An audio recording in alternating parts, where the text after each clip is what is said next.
What is good, YouTube?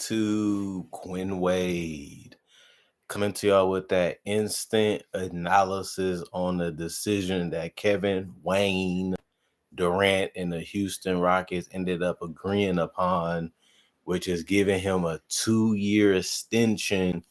And this is the biggest news today.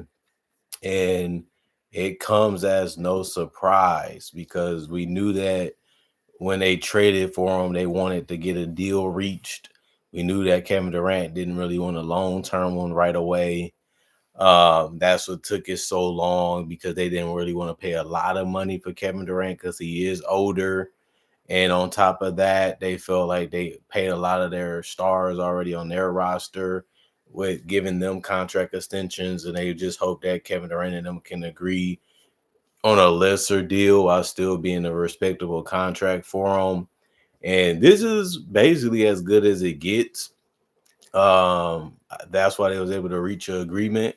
Kevin Durant basically been saying that he chose to go to the Rockets because he had leverage, because he had the ability to become a free agent. And that's true. Obviously, if a team don't get commitment from you, they're not going to be in a rush to do a deal with you because they're going to feel like, what's the point of trading for somebody that's going to leave us in it anyway? But since he actually wanted to be a Rocket and he actually wanted to, be there for a couple years and possibly win championships, which is why the Rockets ended up making the deal for him in the first place because they felt like he was the missing piece and a guy that can get them over the hump. And they needed a guy like him, and it does make sense from that perspective because they did, and everybody knows it that watch basketball. And hopefully it does fit. Because, like I said, when I'm watching the Rockets in preseason, they're a team that looks unstoppable and unguardable, especially because they have so many guys that can space the floor and make shots, and he's one of them, and he's probably the best of it when it comes to that roster. But he is older. He has had a lot of injuries throughout his career. It has been tough for him to stay on the court sometimes because he is aging and things are harder, and it does take you more longer to heal. But he's still one of the best players in the league, without a doubt. I think we all know that. No disrespect is needed for that, even though people look at it like, man, Kevin Durant, can he get you to the finals? Can he really do those things? Because they seen what happened in OKC, him only getting to one finals and never ever getting there again. And then people criticize, well, if Brooklyn was towing on the line and stuff like that, but he never was able to have another run at it again because of the injuries and the ability for them to trade James Harden, which went through and got them Ben Simmons. And then they looked at it, oh, if you go to Phoenix, they should be able to win a title. And they never really had a lot of success either with him in Phoenix, and they wanted to trade him, and they just didn't know where he was going to go. And so Houston said, we'll take him. And now we're in this position where we are looking at Kevin Durant a little differently because we looked at him as the best player in the world at one point. We looked at him as one of the best players in the world if he wasn't LeBron James. But LeBron has had the better career. He has dominated more. He has done more with less. So that conversation and that argument is basically over at this point. And now we're just looking at it like, well, Kevin Durant, all he can really do is just go out there and try to be on a team that has a chance to win and contribute as best as he can, because a lot of us don't look at the Rockets as a team that's going to win the championship. We just looked at it as they should be in a conversation to be able to win a ring just because if things go their way and they play the way we think they're going to play, and they're going to be coached defensively and being coached, to fit together and learn that through the season is what Ime is trying to do offensively. Also, it just makes sense, for him to just take this one, because if he was going back to Golden State, I don't know how the narrative would have been. I don't know how people would have felt, because Steph still want to have a run at one more championship. So it made sense for them to say, you want to win, we want to win. Let's try to find a way to get you back on the team.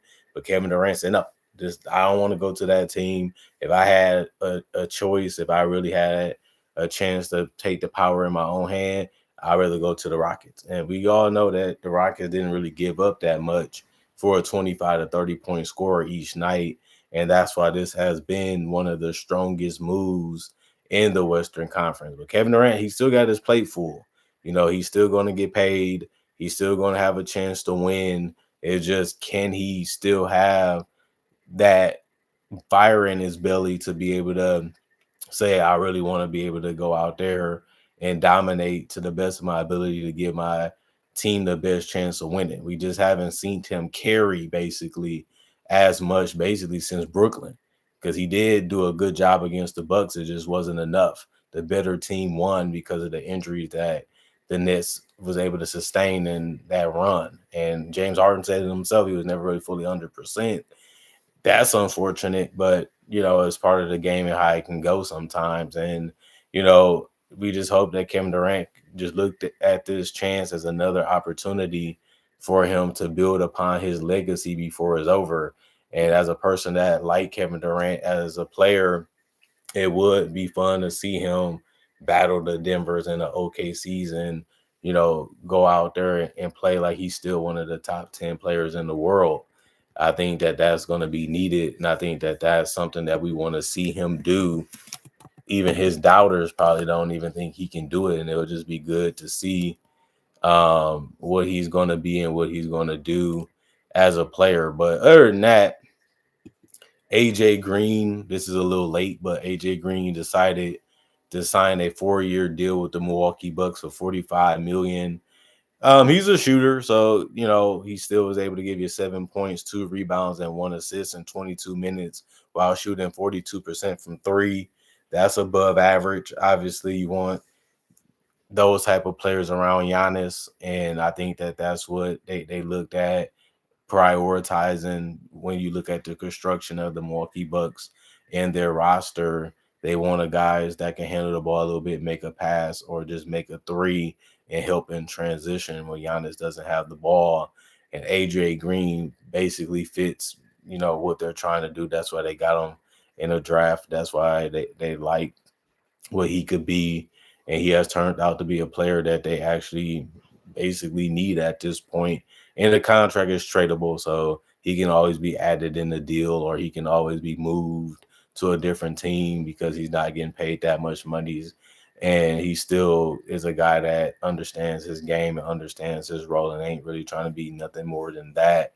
And that's all you asking him to be anyway. So he understands that, and that's cool to see. One thing that I also wanted to say was good news. Derek Queen for the New Orleans Pelicans is cleared to resume full basketball activities.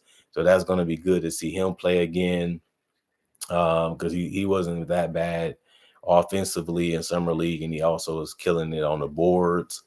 Um, some other guy just been injured, but Amir Coffey makes Bucks opener night roster. We'll see if he's able to stay on the roster for the entire season. We don't really know that. We just have to see that.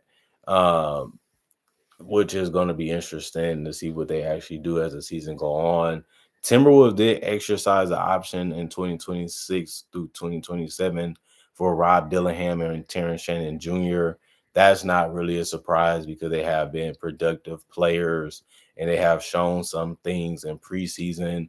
And Terrence Shannon helped them in the postseason and throughout the regular season. So I can see why they want to continue to see what those guys can be and what those guys can do.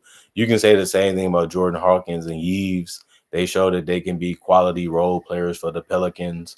And if that's the case, you might as well keep them as cheap as you can keep them and let them play out and see if they get better or if they can fit better. But both of these guys aren't going to be too expensive, even with their updated contracts in the future, because they haven't really shown that they can be dominant players. They show that they can just be role players, which you do need to be successful. And they do give some depth to the Pelicans, which is always exciting. Um, at the end of the day. And then Scottie Pippen Jr. is out 12 weeks after a left big toe surgery that he ended up having. That's unfortunate, but nobody was really expecting that to happen. Freak injuries can be that way, but he is a big part of what the Memphis Grizzlies are and what they try to do on both ends of the court. So it sucks losing him for that many weeks. Zach Collins is also out for 4 weeks with left wrist surgery. That sucks, but just got to eat the crow on that one. Other than that, Suns did waive Nathan and Sean McDermott. Spurs keep Bismack Biyombo for regular season. They waived 6 other players, which sucks for the other players, but it happens. And other than that, everything is basically caught up on my end. And all I can say is thank y'all for watching. Thank y'all for checking out the channel. Thank y'all for continue to support the channel in your own way. Remember, I do make breakdowns of legends, current legends, rookies, and also future stars. Also do mock draft coverage too, and other things. Also do conversation video just like this about various NBA only topics. Also do breakdowns with real footage too. So if you love that type of stuff, check out my channel. I got over 3,000 plus videos already on my channel that you can watch right now and you can enjoy. Not only that, I also try to upload videos each and every day, so that I always give y'all something to watch and something to look forward to when it comes to NBA content, especially. Other than that, comment, like, subscribe, share it, the notification bell to get the analysis when it first come out. Thank y'all for watching. Peace. I'm going for now. Y'all stay blessed up. Y'all stay good. And all I can say is I'll see you guys in a little bit with more analysis. Peace out.